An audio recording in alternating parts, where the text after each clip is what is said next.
ఆదాంకి సాటి అయిన సహకారిని చేస్తానికి తన తల నుండి తీయలేదంట, కాలు నుండి తీయలేదంట.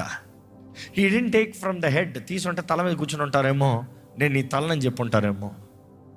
కాలు నుండి తీసుంటే నువ్వు కాలు కింద పడి ఉండాలని భర్త చెప్పుంటాడేమో. ఇప్పుడు కూడా కొంతమంది అలాగనే ఫ్రీ చేస్తున్నారు. కానీ చూసినప్పుడు he took from the middle part. ఆయన సగం నుండి తీశాడంట, ఆయన సగంగా తీశాడంట.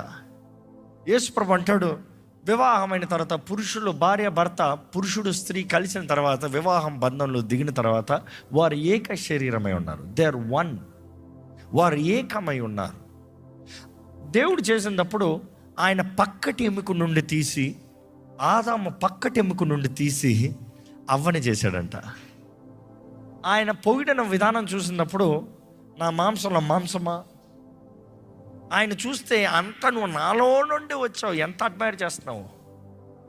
అదే సమయంలో ఆమెకి ఏమని పేరు పెట్టాడు చెప్పండి? అవ్వ అని పేరు పెట్టాల, నారి అని పిలిచాడు. కానీ నారి అనేటప్పుడు ఒకసారి ఇంగ్లీష్లో ఏమని పిలిచాడు చెప్పండి? ఏమని పిలిచాడండి? ఉమెన్ అని పిలిచాడు.